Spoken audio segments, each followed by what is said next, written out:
बिस्मिल्लाहिर्रहमानिर्रहीम। Quantum number को हम स्टडी कर रहे थे। ये 4 अदद होते हैं, 2 हमने स्टडी कर लिए थे, principal and azimuthal quantum number. आज 3rd और 4th को इंशाल्लाह स्टडी करेंगे, मैग्नेटिक क्वांटम नंबर। इसकी सिंबल m है और m की वैल्यूज़ हो सकती हैं 0, +-1, +-2, +-3, so on up to maximum value +-l। और स्मॉल l के बारे में हम जानते हैं कि ये एजीम्यूथल क्वांटम नंबर की सिंबल है। एजीम्यूथल क्वांटम नंबर की वैल्यू का हमें इल्म होना ज़रूरी है, फिर हम बता सकेंगे कि मैग्नेटिक क्वांटम नंबर की क्या वैल्यू है। दरअसल ये हमें बताता है कि सब शेल के अंदर ऑर्बिटल्स कितने होते हैं।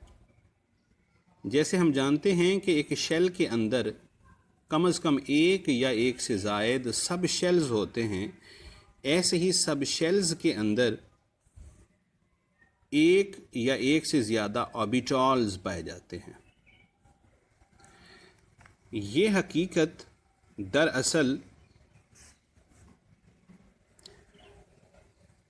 मैग्नेटिक फील्ड जब अप्लाई किया जाता है उस वक्त हमारे पास मुख्तलिफ़ किस्म की जो लाइनें आती हैं, इनकी वजाहत ये करता है। इसको हम आगे चल के देखते हैं थोड़ा सा, जितना हमारे सिलेबस की रिक्वायरमेंट है। जैसा कि मैंने बताया कि सब शेल का हमें इल्म होना चाहिए, फिर हम ऑर्बिटल की बात कर सकते हैं। यानी स्मॉल l वैल्यू का पता होना चाहिए, फिर हम m वैल्यू का पता चला सकते हैं। तो हमारे पास 4 किस्म के सब शेल्स हैं, s, p, d and f। तो इसकी जो l वैल्यू है हमारे इल्म में है, ये s की l वैल्यू है 0। लिहाजा ये जो फार्मूला हमने अप्लाई करना था m, ये बन जाएगा 0। आगे क्या लिखेंगे, +-1 क्या लिखना चाहिए, अप टू +-l की वैल्यू तक। तो l वैल्यू तो 0 है, तो यहाँ इसको 0 पे ही स्टॉप करना होगा, क्योंकि इसकी वैल्यू से आगे नहीं बढ़ सकते हम। p सब शेल के लिए l की वैल्यू है 1, लिहाजा ये m की वैल्यू हो जाएगी 0 +-1, क्योंकि l की जो वैल्यू है वो 1 है और 1 पे हमने इसको स्टॉप करना है, इससे आगे नहीं जा सकते। तो इस तरीके से 3 किस्म के हमारे पास ऑर्बिटल होंगे। -1 जो यहाँ से आया, 0 यहाँ से आया, +1 यहाँ से आया। यानी p सब शेल 3 किस्म के ऑर्बिटल्स पे मुश्तमिल होता है और s सब शेल 1 किस्म के ऑर्बिटल पे मुश्तमिल होते हैं, जिसको ज़ीरो ऑर्बिटल कहते हैं। ज़ीरो इसका नाम है, इसका मैथमेटिकल मीनिंग नहीं लेना, इससे मुराद नथिंग नहीं लेना। और p सब शेल 3 ऑर्बिटल्स के मिलने से बनता है, -1 ऑर्बिटल, 0 ऑर्बिटल, +1 ऑर्बिटल। इसी तरीके से d सब शेल,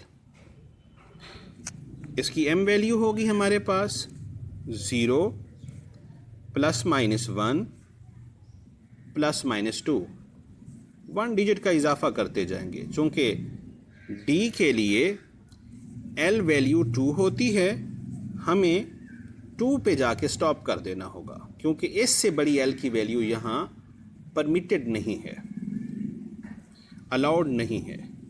लिहाजा m की वैल्यूज़ जा बनेगी हमारे पास -2, -1, 0, +1, +2।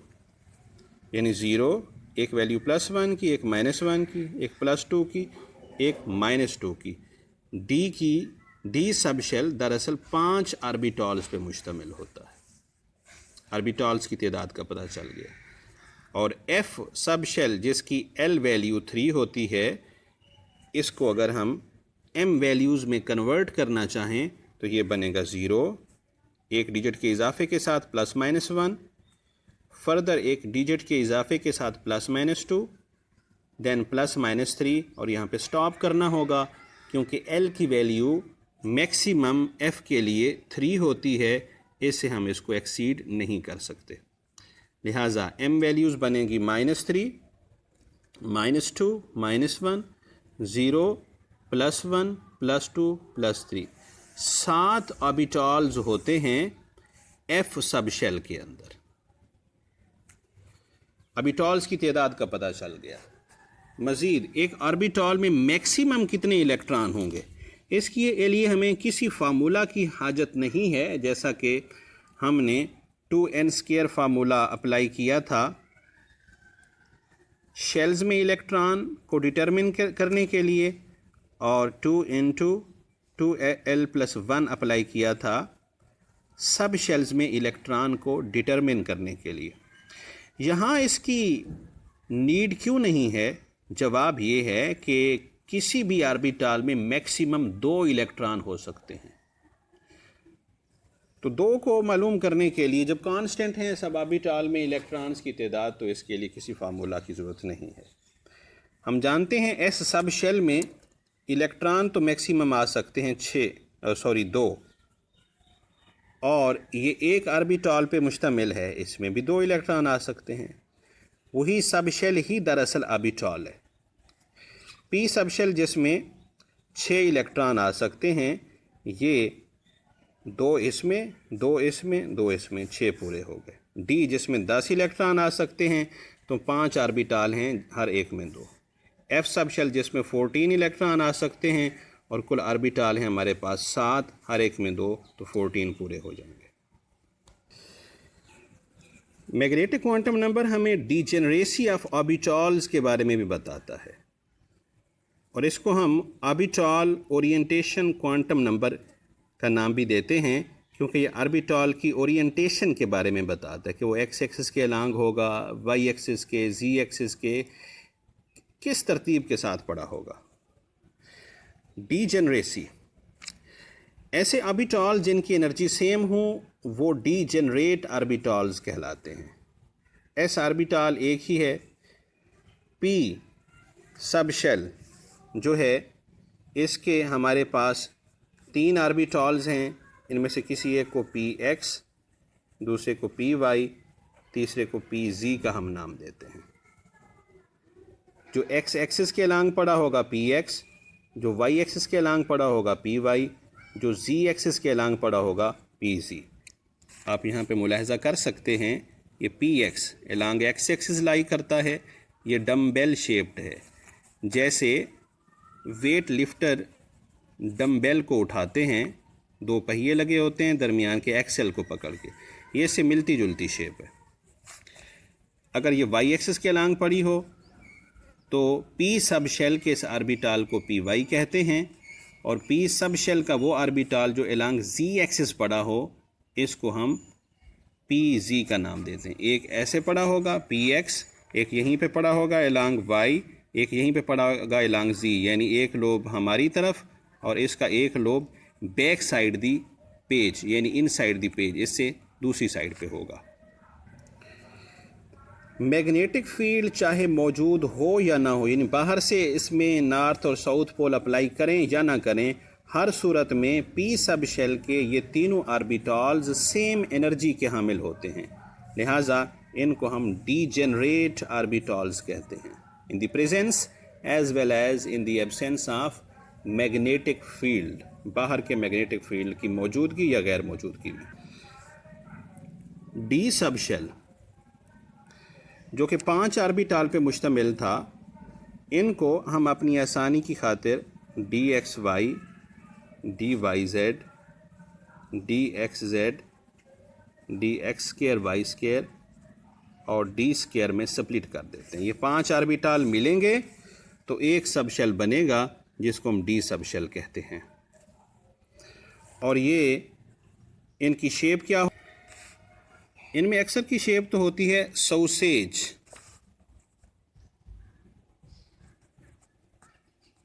कैंचीनुमा। जो DXY है ये X और Y के दरमियान में लाई करता है।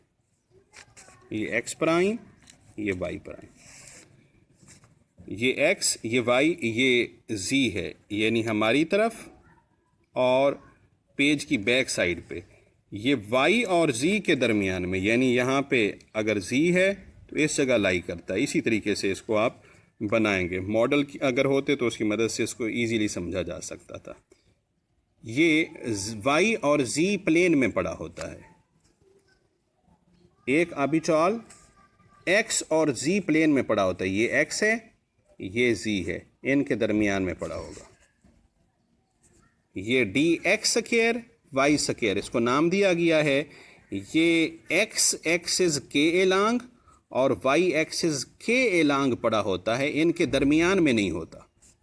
और आखिरी जिसको DZ स्क्वायर का नाम दिया गया है, ये Z स्क्वायर के एलांग होता है और दरमियान में इसके एक सर्कल बना दिया गया है। ये D सब शेल के ऑर्बिटल्स हैं 5, और ये पांचों के पांचों डी जनरेट होते हैं। इनकी एनर्जी सेम है। देखिए एनर्जी ऊपर की तरफ बढ़ रही है, S से ज़्यादा P की है और P से ज़्यादा D की है। अगर ये सेम शेल से बिलोंग करते हों, हाँ, मैग्नेटिक फील्ड अगर अप्लाई कर दिया जाए तो ये 5 ऑर्बिटल 2 हिस्सों में तकसीम हो जाते हैं। 3 ऑर्बिटल सेम एनर्जी के, मगर इनसे एनर्जी इन तीनों की कम होगी। इनको कहते हैं हम T2G। ये जर्मन वर्ड है, ट्रिपली डीजेनरेट, यानी तीनों आपस में डीजेनरेट हैं और 2 ऑर्बिटल की एनर्जी बढ़ जाएगी और ये ऊपर चले जाएंगे। इनको हम कहते हैं EG। जर्मन वर्ड है डबली डीजेनरेट, यानी ये दोनों आपस में डीजेनरेट हैं, मगर ये 2 इनसे एनर्जी में ज़्यादा हैं। और बाज़ केसेस में ये 2 नीचे और ये 3 ऊपर होते हैं। ऐसा कब होता है, इसकी वजाहत FAC लेवल पे हमारे सिलेबस का हिस्सा नहीं है। तो ये मैग्नेटिक फील्ड जब बाहर से अप्लाई किया जाता है तो बाज़ औक़ात प्रॉपर्टीज़ चेंज हो जाती हैं। उन प्रॉपर्टीज़ की तब्दीली को मैग्नेटिक क्वांटम नंबर बताता है, और ये बताता है कि ये जो P ऑर्बिटल्स हैं, ये मैग्नेटिक फील्ड की मौजूदगी हो या गैर मौजूदगी, हर सूरत में ये डीजनरेट हैं। और D ऑर्बिटल्स पांचों के पांचों इन the absence of magnetic field तो डीजनरेट हैं, मगर प्रेजेंस ऑफ मैग्नेटिक फील्ड में ये डीजनरेट नहीं होंगे। 3 आपस में डीजनरेट होंगे, 2 आपस में डीजनरेट होंगे, पांचों डीजनरेट नहीं रहेंगे। जहाँ तक S ऑर्बिटल्स का ताल्लुक़ है तो ये हमारे पास पहले शेल का 1s, दूसरे शेल का 2s, तीसरे शेल का 3s। पहले शेल का 1s और न्यूक्लियस, इनके दरमियान किसी जगह इलेक्ट्रॉन के पाए जाने के चांस मिनिमम नहीं होते। और दूसरे शेल का 2s और पहले शेल का 1s, इनके दरमियान ये जो वाइट पोर्शन है, यहाँ इलेक्ट्रॉन के पाए जाने के चांस मिनिमम होते हैं, और इस हिस्से को हम नोड का नाम देते हैं। ये 3s और 2s के दरमियान तीसरे शेल का s और दूसरे शेल का s, इनके दरमियान भी एक नोड मौजूद है। न्यूक्लियस और 2s के दरमियान एक नोड है, न्यूक्लियस और 3s के दरमियान 2 नोड्स हैं। जितने नोड बढ़ते जाएंगे उतनी ऑर्बिटल की एनर्जी बढ़ती चली जाती है। ये है हमारे पास स्पिन क्वांटम नंबर, चौथा और आखिरी क्वांटम नंबर है जो श्रोडिंगर वेव इक्वेशन को सॉल्व करने से बनता है। जैसे श्रोडिंगर वेव इक्वेशन के सॉल्यूशन में पहले 3 क्वांटम नंबर्स जनरेट होते हैं, ये भी वैसे ही जनरेट होता है। इसकी हाजत कैसे पेश आई? दरअसल स्पेक्ट्रम के अंदर जो लाइनें होती हैं, लाइन स्पेक्ट्रम में जब हाईली पोलराइजिंग पावर रखने वाले स्पेक्ट्रोफोटोमीटर को या स्पेक्ट्रोमीटर को हम इस्तेमाल करते हैं, तो सिंगल लाइन दो लाइनों में तकसीम हो जाती है। इन दो लाइनों को हम डबलेट लाइन स्ट्रक्चर का नाम देते हैं। ऐसा क्यों है? एक ये है कि हर लाइन, जैसा कि एच अल्फ़ा लाइन थी, वो तकसीम हो जाती थी छोटी छोटी लाइनों के एक सेट में, जैसे 5 लाइनों में तकसीम हो गई थी। बकिया लाइनें भी तकसीम हो जाती हैं, जिसको fine structure of line spectrum या मल्टीपल स्ट्रक्चर कहते थे। उसकी वजाहत तो होती है एजीम्यूथल क्वांटम नंबर से। ये और चीज़ है, यहाँ पे स्पेस इनके दरमियान कम थी, यहाँ पे स्पेस इनके दरमियान कुछ ज़्यादा है, और यहाँ 5 की बजाय 2 लाइनें हैं। तो ऐसी लाइनें क्यों बनती हैं? यकीनन इनके पीछे कोई ना कोई साइंटिफिक फंक्शन कार फरमा होता है। इसकी वजाहत 1925 के अंदर गाउडस्मिट एंड जुलेम्बिच ने की थी। इनके मुताबिक एक ऑर्बिटल में जो 2 इलेक्ट्रॉन होते हैं, जैसा कि ये अगर एस ऑर्बिटल है, इसमें अगर 2 इलेक्ट्रॉन हैं, एक ये है और एक ये है, अगर ये रिवॉल्व करें एक इधर और दूसरा इधर, तो इनकी मूवमेंट के साथ साथ एक और मूवमेंट भी पाई जाती है। एक इलेक्ट्रॉन तो स्पिन करेगा अपने सेंटर के गिर्द, दूसरा भी स्पिन करेगा अपने सेंटर के गिर्द। जैसे एक स्पिनर की बॉल आगे भी मूव कर रही होती है, मगर वो बॉल अपने सेंटर के गिर्द रोटेट भी कर रही होती है, तो स्पिन भी कर रही होती है। तो ये इलेक्ट्रॉन स्पिन भी करते हैं। एक इलेक्ट्रॉन की स्पिन अगर क्लॉकवाइज है तो दूसरे इलेक्ट्रॉन की स्पिन हर सूरत में एंटी क्लॉकवाइज होगी। फिजिक्स कहती है कि जब भी चार्ज पार्टिकल मूव करता है तो उसके गिर्द मैग्नेटिक फील्ड क्रिएट हो जाता है। इसलिए जब भी एक इलेक्ट्रॉन क्लॉकवाइज मूव करेगा, ये एक इलेक्ट्रॉन है, उसकी स्पिन अगर क्लॉकवाइज है, ऐसे क्लॉकवाइज अगर स्पिन कर रहा है, तो उसको हम पॉजिटिव हाफ से ज़ाहिर करेंगे। इस सूरत में नॉर्थ से मैग्नेटिक लाइन साउथ की तरफ ये मूव कर रही हैं, इसके गिर्द एक टिनी सा मैग्नेटिक फील्ड क्रिएट हो जाएगा। अगर इलेक्ट्रॉन की जो स्पिन है वो एंटी क्लॉकवाइज हो, जैसा कि यहाँ पे शो किया गया, ये अगर इलेक्ट्रॉन है एंटी क्लॉकवाइज मूव कर रहा है, तो नॉर्थ से साउथ की तरफ आने वाला ये जो मैग्नेटिक फील्ड इसकी गिर्द थोड़ा सा प्रोड्यूस हो जाएगा, जिसको हम नेगेटिव हाफ से ज़ाहिर कर रहे हैं। चूँकि दोनों इलेक्ट्रॉन एक ही ऑर्बिटल में हैं, तो एक का मैग्नेटिक फील्ड अगर इस तरफ नॉर्थ और इस तरफ साउथ का बायस बन रहा है, तो दूसरे का इस तरफ साउथ और इस तरफ नॉर्थ एक दूसरे को ये कैंसिल कर देंगे। तो इस तरीके से अगर एक ऑर्बिटल में 2 इलेक्ट्रॉन हैं तो उसका नेट मैग्नेटिक फील्ड 0 होगा। हाँ, अगर सिंगल इलेक्ट्रॉन है तो फिर उसमें डेफिनेटली मैग्नेटिक फील्ड थोड़ा सा क्रिएट हो जाएगा। ये जो 2 लाइनें बनती हैं, ये इलेक्ट्रॉन की अपोजिट स्पिन की वजह से होती हैं। ओके जी, अल्लाह हाफिज़।